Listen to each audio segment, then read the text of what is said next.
find out a lot of interesting things in Hebrews chapter 11, verse 7.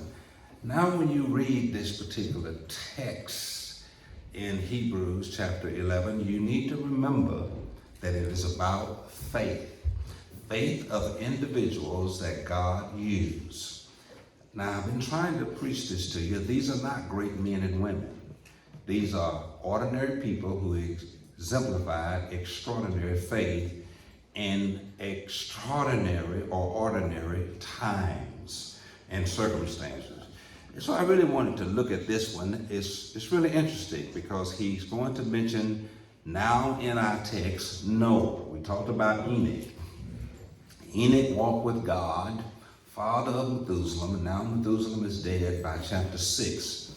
And a couple of things happen in this particular text, and he's going to give us in Hebrews chapter 11, verse 7, that Noah was an extraordinary man of faith and an extraordinary man of faithfulness. Now, I need to really explain this to you before I go any further.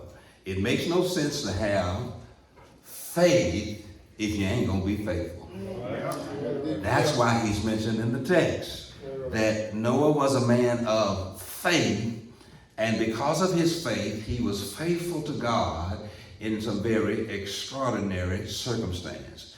Now, you're going to read Hebrews chapter 11, verse 7, and the extraordinary circumstances in which Noah had faith are going to absolutely, if you consider yourself as Noah, are extraordinary circumstances. You got to go back to Genesis chapter 6, chapter 7, and chapter 8 to really understand what the writer of Hebrews is telling us about the faith of Noah. Now, I'm telling you, his faith was extraordinary. I'm talking about when you look at any biblical text, do two things. Look at what God is doing, but also look at the human drama that is taking place because they are following God based upon their faith.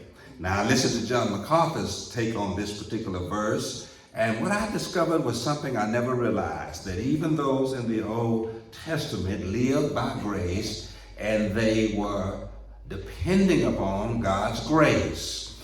Grace is a dispensation that we understand in modern theology that took place in the New Testament, but they were also living under grace in the Old Testament. I don't want to give you, theological lesson on hermeneutics, but the first time the word grace is mentioned in this text. Because the text says Noah found grace in the eyes of God. That's the first time the word grace is mentioned. It is mentioned because it demonstrates how gracious God is and how gracious God was. And you know what grace is? God doesn't look at our works to determine what he's going to do. God looks at us in spite of what we are, in spite of what we can't do. He looks at us through the eyes of grace, and he does what he's going to do anyway. It doesn't put any limits on what God can do, what God's going to do, or what God has planned to do. And so we're going to see in the text where it says, Noah found grace in the eyes of the Lord in this particular text there in Hebrews chapter 6. Even though we're looking at chapter 11 of Hebrews, verse 7, you really got to go back to chapter 6 of Genesis, chapter 7 of Genesis, to understand the whole story. And what the story is about is the extraordinary faith of Noah. And that's one thing that Hebrews is talking about. But what he wants to do in this particular Hebrew text, he wants to talk about the extraordinary circumstance in which Noah had this extraordinary faith. And he really is going to talk about this particular point of view and perspective. That it's easy to have faith when your faith is not challenged.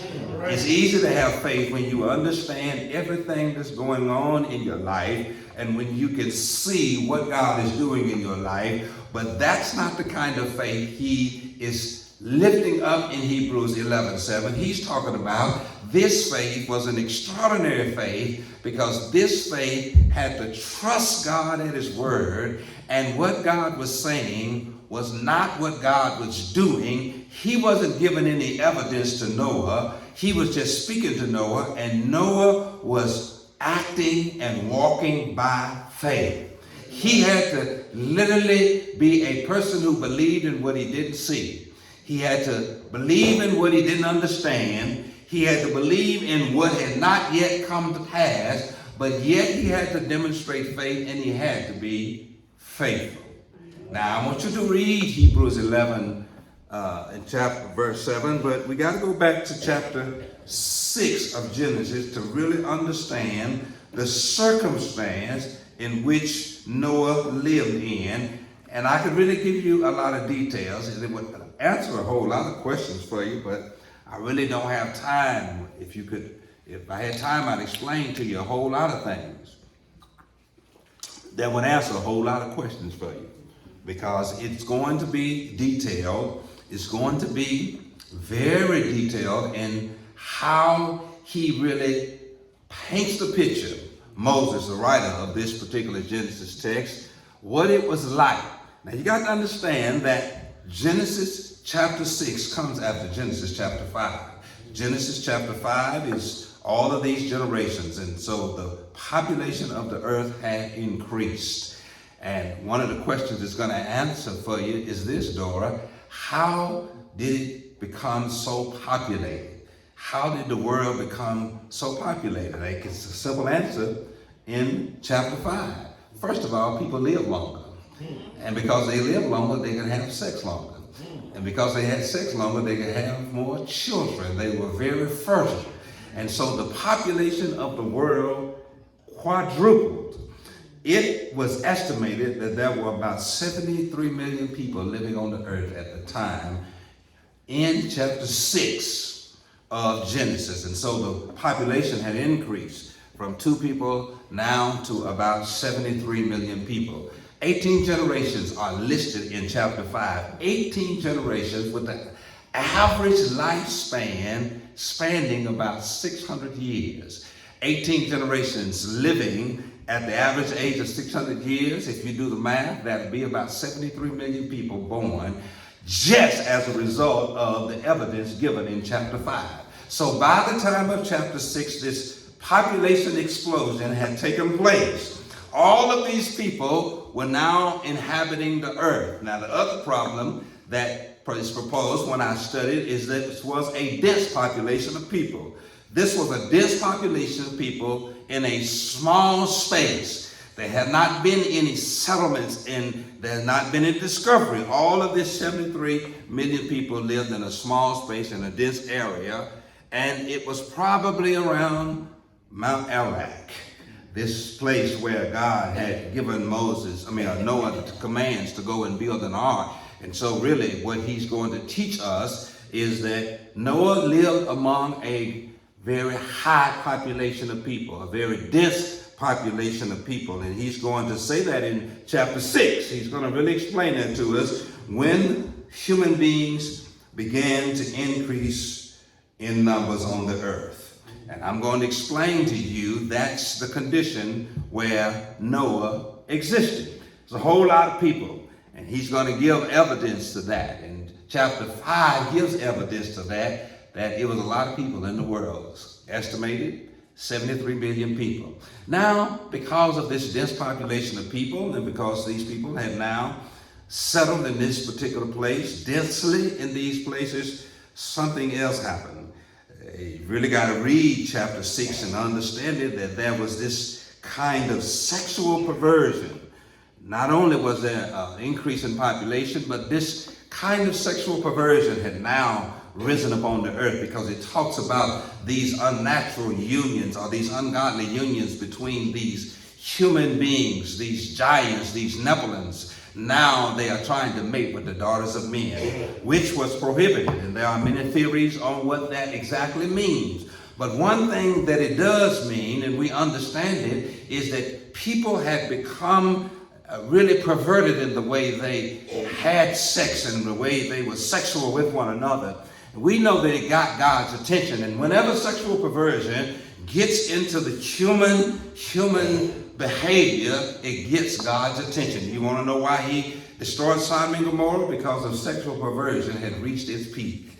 But in this particular case, it was this unholy union between these angels or these giants or these Nephilims, this particular idea in the text. He's telling us that Noah lived in this time where people had no limits. They did not have any restraint. They did anything that they wanted to do. So there was an increase in population, but there was also an increase in sexual perversion, to the point that the writer mentions it in the text.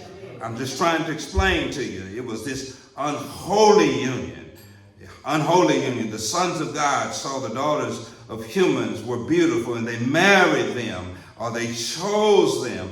And God's attention was gotten because of this unholy union. And God said in verse 3, my spirit will not always dwell or contend with men forever. I'm telling you, it was this idea that these people had become so perverted. They were creating this race that was not natural. It was all kinds of sexual perversion that these, as a result of this race of people, these Nephilims, were born upon the earth. And listen, it was because of this holy or unholy union. So there was an increase in population. There was this level of sexual perversion that had now entered the earth. People's behavior sexually had become debased. But now in chapter 6, verse 5, something else had happened. Violence had increased. I'm just trying to paint a picture to you, the kind of culture and the circumstances that Noah lived in, because it was an increase in evil. These people were wicked. It said the Lord saw how wickedness of human beings or the human race had become upon the earth. Now you talk about wicked and evil. These people in Noah's day were wicked. Now I'm telling you, to be wicked is to be something serious. Because we have a natural tendency to misbehave, all of us. Now listen, don't sit up in here like you don't misbehave sometimes. Because some of y'all misbehaved last night. And you feel guilty sitting in church right now because you misbehaved last night. Now we ain't talking about misbehaving. We're talking about being wicked. And to be wicked is to be evil in your heart. That every thought, or what the text says, every inclination of the thoughts of the human heart was only evil all the time. That's a whole different level. That you are so wicked only and so wicked all the time. And only wicked have these evil, these diabolical and these debased thoughts. The thinking of people was wicked only. All people thought about was wickedness. All people thought about was doing evil all the time. 24 hours of the day, 7 days a week, 365 days out of a year, 52 weeks, 12 months. All they thought about was doing evil. I'm just trying to explain to you, that's the kind of environment that Noah lived in. But we see that the writer of Hebrews is saying in this environment, he kept his faith. His faith was intact. But then it also talks about his faithfulness in this environment to do what nobody else was doing. He was still walking with God. All my brothers and sisters, I'm telling you, it's going to really be a eye-opening experience for you to see in the text that even though all of this was going on, Noah was still walking with God. And my brothers and sisters, I need to stop and explain to you, I don't care what the world is doing, you need to keep walking with God. I don't care how wicked it gets and how people are perverted in their ways and in their actions and their conduct. You need to be like Noah. You need to continue to walk with God no matter what. This place and in this time and these people was so wicked that verse 6 says something that no theologian can really explain or understand. The Lord regretted that he had made human beings upon the earth. Now that is so deep I can't even explain it. And I have a deep theological understanding of scriptures, but this one thing stumps my understanding to understand how this text is even in scripture. That God could regret to do anything, because to say God regrets, it means that God didn't know something was going to happen. I need to tell you, my brothers and sisters, that really speaks to the overall sovereignty and the omnipotence of God. So how could God regret doing anything if he knew what was going to happen before he did what he done? I wish I had some help in here. I'm trying to explain that every theologian and Bible reader that reads this one verse, verse 6, is absolutely blown away and really can't explain it. And since they can't explain it, I ain't going to try to explain it either. That it says that God regretted that he had made the human race. And listen, his heart was deeply troubled. And then he said something that is so profound. And I'm going to wipe off the earth the human race. And I've regretted. But then we see that word grace demonstrated in a phrase in verse number 8. But Noah found favor. The word favor literally means grace. The first time it's ever mentioned in the Bible. And I need to tell you, my brothers and sisters, God, somebody finna shout. Sister Temple, somebody finna shout. Listen, God always got his eye on somebody he gonna use. Among all the wickedness that's going on in the world, God always has his eye on somebody. Among the 73 estimated million people that live, God had his eye on somebody, and that somebody he literally, according to the text, found favor or found grace. And listen, the Bible then describes him, and in verse 9, he said he was a righteous man, he was blameless among the people of his time. I tell you, my brothers and sisters, the word righteous literally means he still walked before God in a right way. He still obeyed the word of God in a right way. If you want God eyes to be upon you, you got to do what's right. And that's what it means to be righteous, because it doesn't mean righteousness according to the goodness of Moses, but righteousness according to the goodness of God, because Noah lived according to the goodness of God. And because he was living righteous in this wicked and evil generation, God found favor in the eyes of the Lord, because he was a righteous man. He was blameless among the people of his time. Now, we was talking this week in my little gathering of the brothers, and I'm explaining to them that we are supposed to live in the world but not be of the world. We are supposed to be different than the people we live in the world with. And that's what it means to be blameless. It didn't say sinless, he says he was blameless. In other words, there's some stuff Moses kept off of him because it was on everybody else. Because blameless, Sister Matthews, is not what was on the inside, because he was born in sin, shaped in iniquity. It doesn't mean that he was sinless. He didn't ever mess up.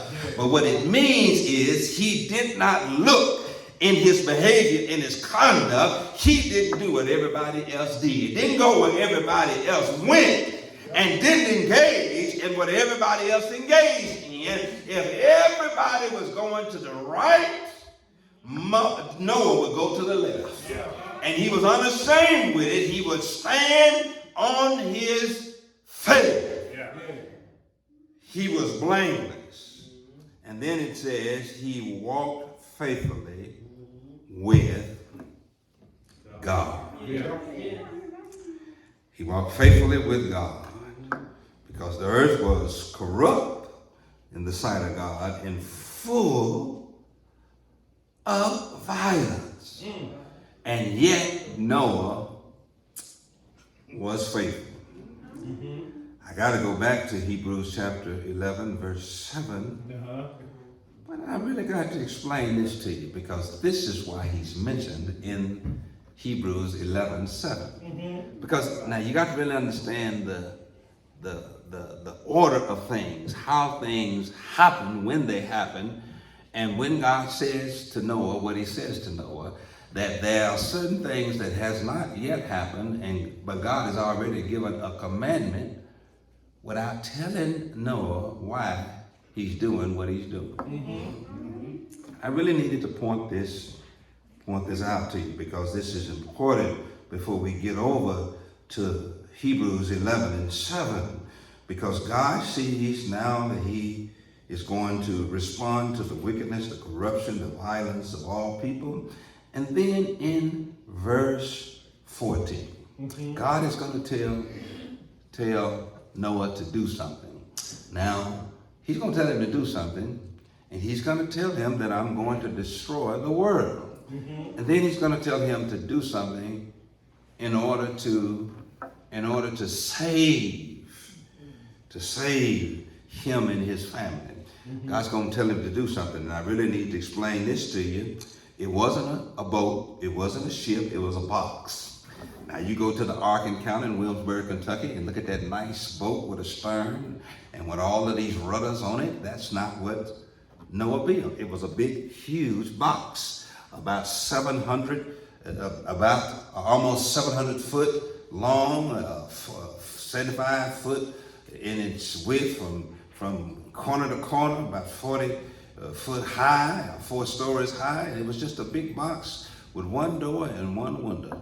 He built that big old box. I tell you, he was out there, got that commandment from God to build an ark. And he didn't know why he was building this big old boat, this big old ark out in the middle of nowhere. He was just out there building on this mountain because God told him to do it. And he told him, I'm going to destroy. God says, I'm going to end all people. Now that's in verse 13. I'm going to end all people because the earth is full of violence. And the next thing he says, go build me a boat. I really want you to notice this before I go. He doesn't tell him why he's building the boat and how he's going to end all people. Yeah. Matter of fact, he starts building this ark or this box or this boat, whatever you want to call it, and doesn't know why he's building it. He doesn't know what the purpose of it is. All he knows that in verse 14, and he says, so make for yourself an ark, or this box of wood, and put some rooms in it, and cover it with tar and all this stuff. And he's going to give him all of the dimensions, and he's going to give him all of the details. But it's not until verse 17 that he explains him what the ark is going to be for. Because now he says to him, I'm going to bring a flood. Yeah. Now you're missing it. You're missing it. Build an ark, and there's never been a flood before. There's never been rain before. And now he's building this big old box, this ark. And God says, I'm going to end all of the people on the earth. He didn't tell him how he was going to do it. And so Noah was building, but didn't know why he was building and how God was going to do what God said he was going to do. He says, I'm going to end all people, but he doesn't explain to him how he's going to do it until verse 17. Now you said, well, Pastor, you're being real repetitive because I'm going to help some of you. Sometimes you don't know what God is up to. You just got to do what God told you to do. In other words, you don't see how he's going to do it. Sometimes God can give you a commandment to do something, and it just doesn't make sense to you, and you don't see any circumstances, you don't see any material evidence how God's going to do it. Yeah. He tells him in verse 14, so build yourself an ark, or build an ark. Yeah. But it's not until verse 17 that he actually knows how God's going to end all of humanity. Yeah. I'm trying to tell you, my brothers and sisters, that would be hard for any of us to accept. Do you see Noah's faith to trust God at his word? Yeah. Building this old box on the mountain. I don't even have time to explain to you. Not one drop of rain has ever fallen from the sky. It hadn't even been a cloud in the sky. He wasn't nowhere near a body of water. The concept of rain, the concept of a flood was not even in his mind. He was familiar with a boat, but he wasn't familiar with this big box object built in the wilderness, and he had never seen water, never seen floods. And God didn't even tell him how the ark would be used in the sense other than it's going to save you and your family. And so he says, I'm going to bring a flood upon the earth and all life under the heavens and all creatures that breathe in it. And everything on the earth will perish. I tell you, my brothers and sisters, that's pretty deep now. I'm trying to explain to you. Then let me get to verse 22, and I'm going over to Hebrews 11:7. And Noah did everything as the Lord commanded him. That's where his faith comes in. He starts doing what God told him to do, even though it had rained, but God promised rain. God promised a flood. I mean, do you understand what faith is? He told him to build an ark, and then he told him in verse 17 how this ark is going to play in this whole scheme of what I'm going to do to destroy all life on earth. I'm going to send a flood. And the flood was nowhere near. It had rain. He saw no great body of water. But everything God told him to do, Noah did. Without seeing God's promises at the time, God's promises were delayed. God spoke something that had not yet come to pass. And I really want to explain something to you. Quit doubting God when ain't nothing happening. Quit doubting God when you can't see how it's going to happen, because faith is you can't see it. You don't understand it, and it's hard to believe. But if God said it, God's going. All right. He did everything just as God commanded him. I mean, it was a lot of work. He did everything that the Lord had commanded him. And I don't want to spend too much time on this. Now let me go to Hebrew, but let me go ahead and visit this before I go to Hebrews, because I want to explain to you why he's in the Hall of Fame of Faith. But let me explain this to you, my brothers and sisters. It doesn't make any difference how much faith you have if you're not faithful to put some feet on that faith. Because James says we are justified by works. Now you keep talking about how much faith you have, how much you love the Lord, but what do you do to demonstrate that? What works are evident when I look at your life that really prove you got faith? You ain't faithful at nothing. You ain't even faithfully coming to church. You ain't even faithfully tithing. You ain't even faithfully serving in the position that you hold in the church. Now listen, that ain't faith. And James says your faith is dead if you got faith without works. But what Noah was, he was a man of faith and faithful. He showed up where he was supposed to show up and did what he was supposed to do. He had both faith and faithfulness. Now let me tell you, many believe that it took him over 100 years just to build this thing. And it was a lot of work, but he showed up every day. Not only was it a lot of work, he had to be very detailed in what he did. He had to both build the ark and preach repentance, and he was faithful in doing both of them. He would have never completed his task if he just had faith. Now, some folk, they just got faith. They talk faith. You can't beat them praying and talking about how much they love Jesus. But what you doing to demonstrate that you love Jesus? Because Jesus said this, let your light shine before men that they may see your. Do you have any good works? Matter of fact, we ain't seen no good works from you in a while. All we do is hear you talk about your faith and try to demonstrate that you do have faith. But do you have any works to demonstrate your faith?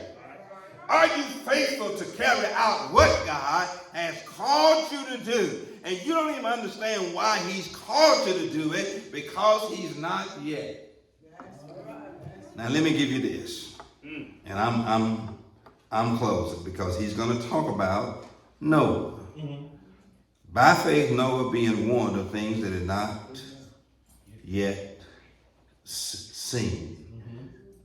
Noah, by faith, when warned about things not yet seen. Now that's a lot of faith. In other words, by faith, Noah didn't see a flood, didn't see rain. And yet, he was warned by God that rain, in verse 17 of Genesis chapter 6, that rain was coming. Now, I need to explain this to you, because this is a very important point that one theologian wanted me to explain this to you. Now, when God warns you, don't think because he don't come today, he ain't coming. Don't think because he ain't getting you today, you done got away with getting got. I know that's a whole lot of lingo, but I'm explaining to you. Now, he warned him that it was coming, but it didn't come for almost 120 years. Moses was busy working, building the ark, and what God promised hadn't come yet. And I bet there were days when Noah said, listen, I might well go home. I'm halfway finished. Where is the rain? Where is the flood? He kept on, went back the next day, kept on working. And it looked like God had warned him about something that had not yet happened. But he kept on working, and it looked like it wasn't going to never come. But one day, payday. Because let me tell you something, my brothers and sisters. Don't think just because you get by, you're going to get away. Justice delayed ain't justice denied. If God warns you in his word that he's going to do something, don't think you're getting away because you've gotten away, because God will catch up with you.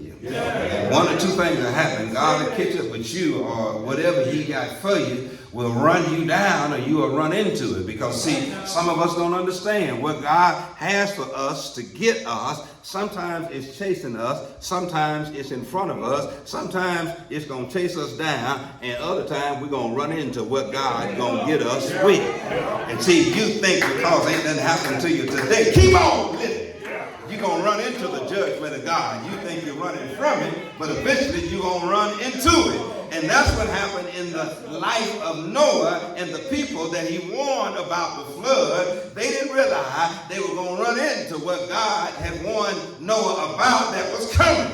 Listen, it wasn't going to track them down, but if they just keep on living, they were going to run into the flood. Time had a way of bringing about the judgment of God. And I want to tell some of you, you have not gotten away.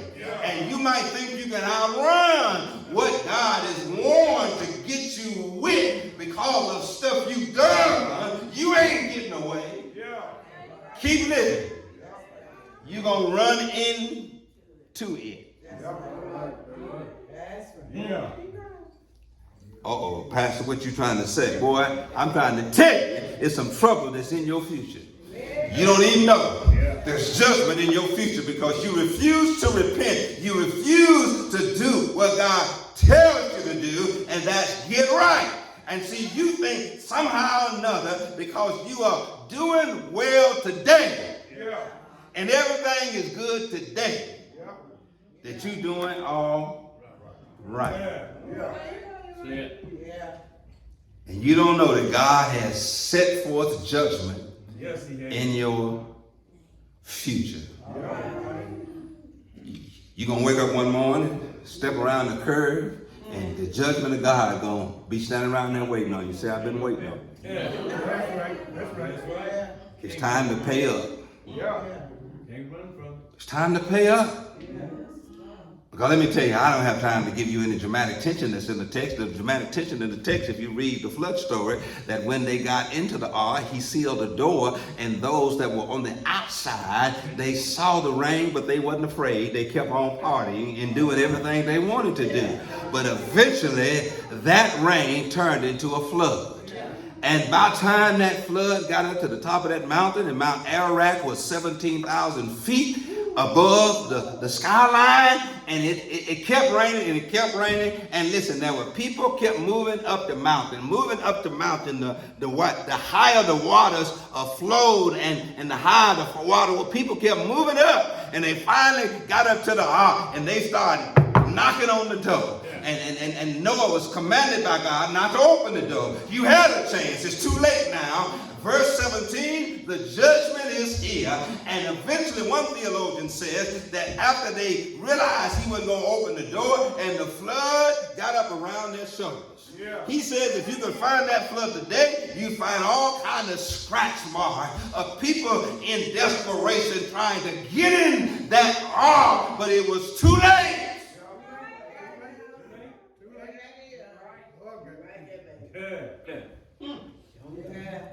Keep on thinking that God's warning that you have not yet seen is never going to happen.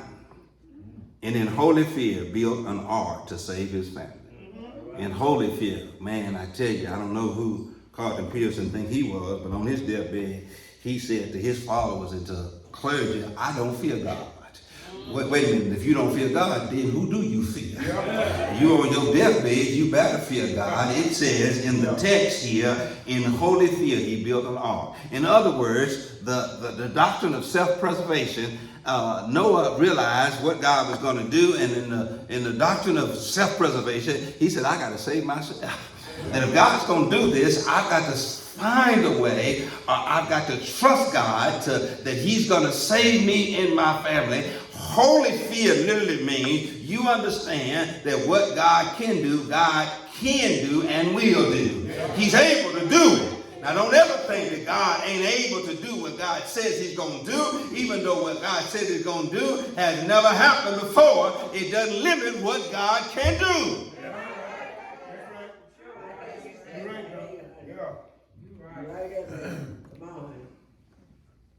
By faith,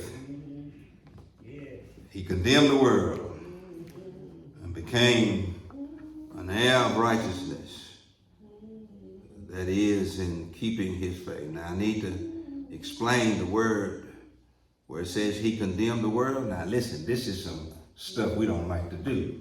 Now he was faithful in working to build the ark, but he was also faithful in condemning the world that was around him that was wicked all the time and wicked in their minds only. Now listen, that is speaking truth to an ungodly world. Now listen, when it says that he condemned them, in other words, they understood because of the preaching of Noah that judgment was coming. He warned them that God was going to destroy everything, and that God said it, God meant it. Now, I know we live in a contemporary time where everybody is talking, and you got all of these, what is called prophetic voices speaking, and they claim to you that God only wants to do good towards you. But let me explain to you, my brothers and sisters, God loves, God provides, he is Jehovah Jireh, but he's also a God who avenges his own holiness, and he puts his wrath on those who reject him and those who think they don't need him. You got to proclaim both messages. Yeah, he's good, but he's also a God that judges. God of wrath. And you got to warn people. That's the problem we have today. Let me tell you something. The old church used to sing, it's going to rain. It's going to rain. Gosh almighty. It's going to rain. You remember that's warning us. But now the singing don't warn us. It doesn't say anything to us about God and the judgment of God and the wrath to come, but he spoke that to a people who didn't want to hear, people who were rebellious. And boy, one of my old favorite songs, and we don't sing it no more, but we think we got power over the devil, and we think we can rebuke the devil. But the old folks said, don't let the devil ride. Because if you let him ride, he'll sure enough want to drive. Listen, that's the kind of music we used to, not only theology in our preaching, but theology in our music that reminded us of the God that we serve and the power that we had over the evil one, and that music warned us.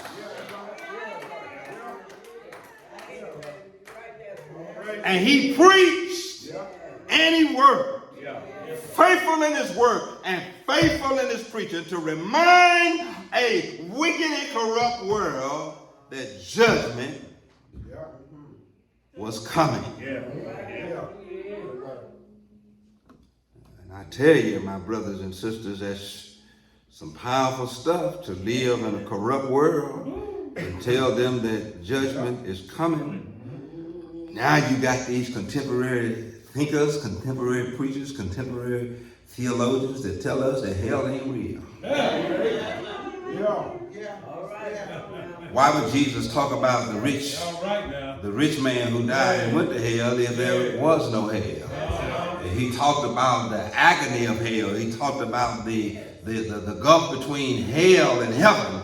He talked about the torture of hell. And let me tell you, you're going to hell if you don't believe in Jesus. It ain't about overcoming all the sins that you struggle with. Listen, you'll never go to hell for sin. You'll go to hell for rejecting Jesus Christ. You got to accept Jesus Christ because he paid for your sins. He paid your sin debt. You don't go to hell because you struggle with the sin that is within you, born within you. You go to hell because you reject Jesus Christ. All I'm trying to tell you is hell is real. How you know it's real? Because God said it's real.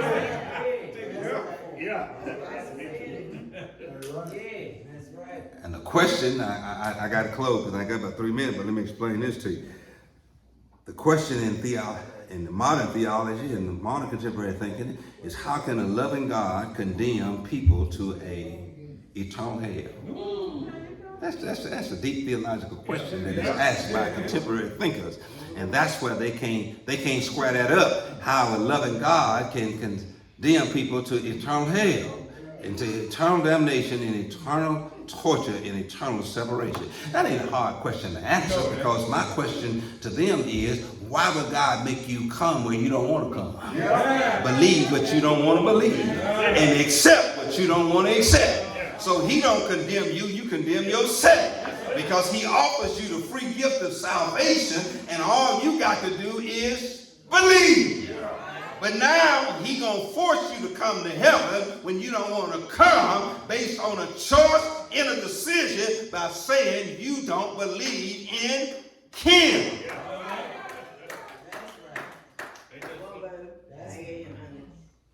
He doesn't condemn you, you condemn yourself. Then they be asking me for scriptures to prove to prove what I say when I deal with some of these theological controversies. I can simply explain to them. Ezekiel says that the devil was created as Lucifer by God, and he was third in heaven, and he was that shining star, and he was up there. But let me tell you, God didn't make him stay there. He stayed there by choice. But when he decided to leave, God had to put him out, or he put himself out, because he said, I'm going to be greater than God. And listen, it wasn't but one place for him to go, and that was down. He couldn't be up there with God, because he made a choice that he was going to be greater than God, and God didn't condemn him to hell. He condemned himself to hell, because he did not want to dwell and exist in the presence of God. And a third of the angels went with him. By choice. God didn't force him out. Because this is the other question that you answer when you have these theological questions that are hard to answer. Now listen, I'm not off the study, but let me explain this to you. And I'm about just teaching today. You do know that once you are born, you are an eternal being. You might have a body that you live with on earth, but that body that you live with on earth is only temporal. Yeah. He says if this earth and when this earth and tabernacle dissolves, and that literally means that once you are born, there will never be a time that your soul will not exist. Mm-hmm. And so when your body is dilapidating and dissolving, that you can no longer house your soul, you got to spend eternity somewhere. And if you don't want to spend it with God, you ain't got but one other alternative, and that is out of the presence of God. Because you got a choice to live eternally, because he says, in my Father's house there are many mansions. And if I go, I prepare a place for you, and when I go, I'll come again and receive you unto my, that where I am, that you may be also. His overall goal is to have a place for you to live with your Creator forever.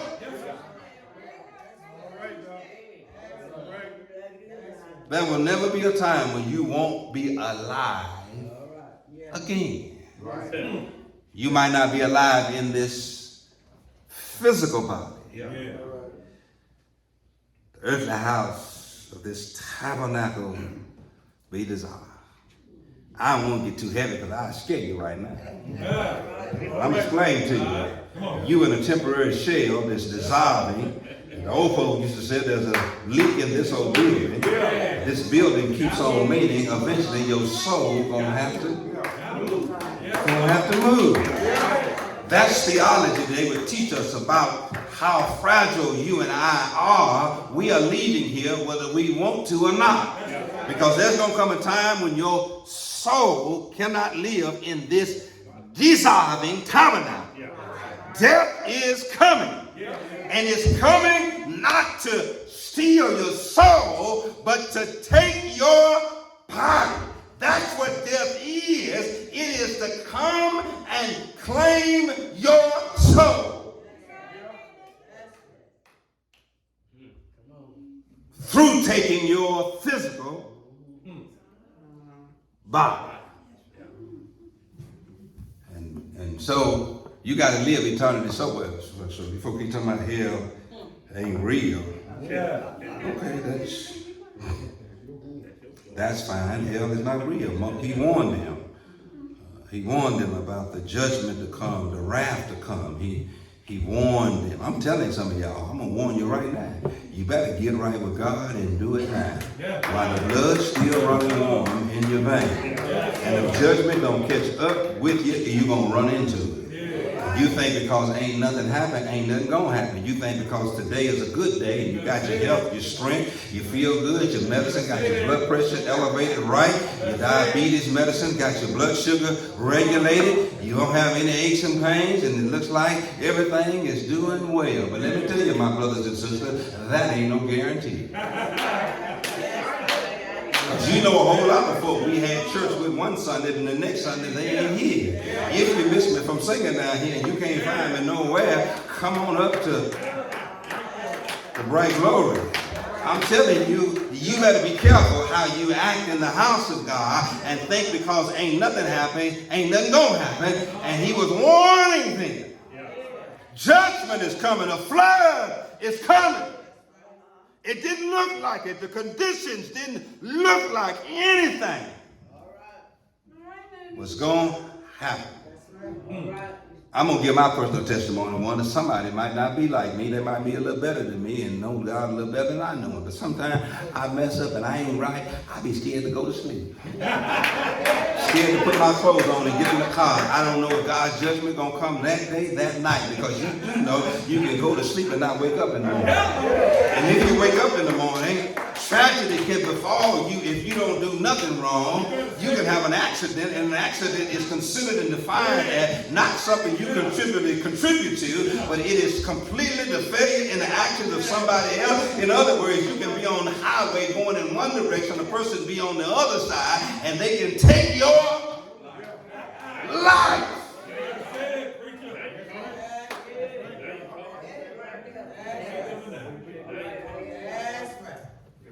You need to quit thinking you getting away and things are just good. Say it.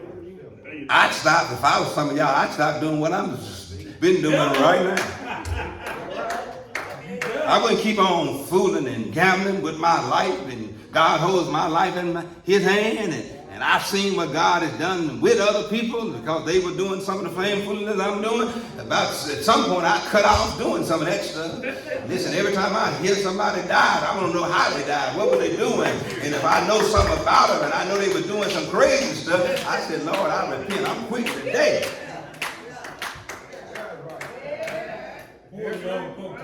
I'm telling you, you better try to look in your own house because you don't understand. Just is coming. Yes, sir.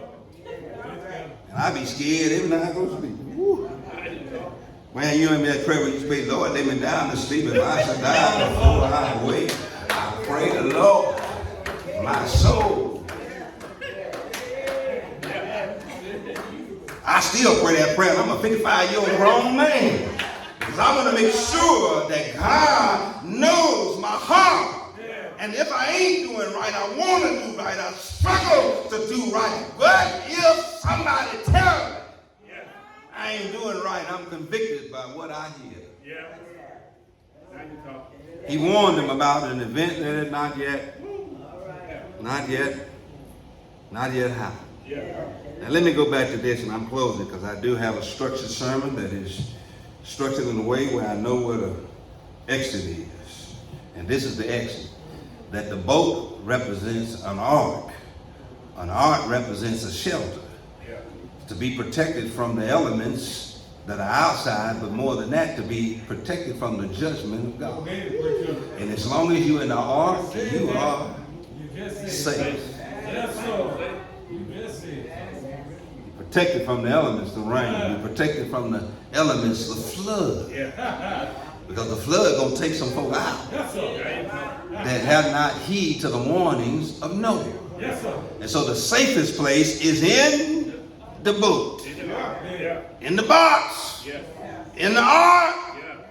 I don't care what they say. The safest place in this flood that God's gonna bring and send is in that ark. But not in that ark is some unpleasant things. There's some unpleasant things that are caused by some unpleasant creatures. There's excrement that they are disposing of, and there ain't no way to get rid of it. There was no plumbing system, but there was a lot of work in the ark. There was a lot of smelly, messy things in the ark, but still the safest place was in the ark. It was dark in the ark. It looked like there was no way out of the ark. And it looked like it was a long time when there was nothing to do. That looked like it wouldn't quit raining, and the boat was reeling and rocking. It was up and it was down, but still the safest place was in the ark. You said to me, preacher, now you said you're on your exit. Let me go and explain to you how and why I'm on this exit, because we got something else that we own. See, I tell you that old church music is a little better than that stuff today, because they said the old ship of Zion. You know something about that ark because you in it right now. How did you get in this ark? How did you get on this boat? Because you confess hope in Jesus Christ. And when you confess hope in Jesus Christ, you became saved. And what that did was that gave you membership to this church. And therefore that gave you a ticket to get on this ship, this boat. And as long as you in this boat, a lot of folks trying to get off of this boat and get out of this boat. A lot of folks saying it's too messy to be in, and folk do too much, and folk ain't right in. But I'm gonna tell you, it's still the safest. The safest place in this crazy world. And I'm gonna give you this. This is the problem why folk really don't like to stay on this boat and stay in this ship, and they can't deal with the mess in here, because what they did was they got on the boat, but what they didn't realize, to get on the boat, you got to get Jesus. And see, he's the pilot, and really he is He's the one that controls everything, and he's the one that's your anchor. He's the one that keeps you, even in a messy situation. At a church where all things are not right, it doesn't look like the people are right. It doesn't look like everything is going your way. It looks like sometimes you ought to jump ship. But let me tell you, when you're anchored in Jesus, listen, as long as Jesus is on the boat, I can give you a time when he wasn't on the boat and the disciples panicked and Jesus was up on the mountain praying and he saw them toiling all night and they weren't going nowhere. And it looked like the waves was going to destroy that ship. But listen, Jesus left praying, came down, walked on the water. And while he was walking, he ran into Peter. Peter got out of the boat, walked on the water, and then started sinking and said, Jesus, save me. Right there, that would have let me know I need Jesus. And then Jesus got on the boat, said, peace, be still. And that boat that was about to be broken was saved because Jesus was on it. Now, let me tell you something. Peter was probably right than anybody else on that boat because he realized it wasn't a boat that was going to save him. It was Jesus. And that's what I want to tell somebody. It ain't the church, but it's Jesus. Do I have any witnesses in here? You can join the church, but you better make sure you know Jesus. Because this boat will go through some difficult times and some treacherous waters. But if you stick with Jesus, he will get you through. Do I have any witnesses in here that you got Jesus? The door of the church is open. How do I stay in the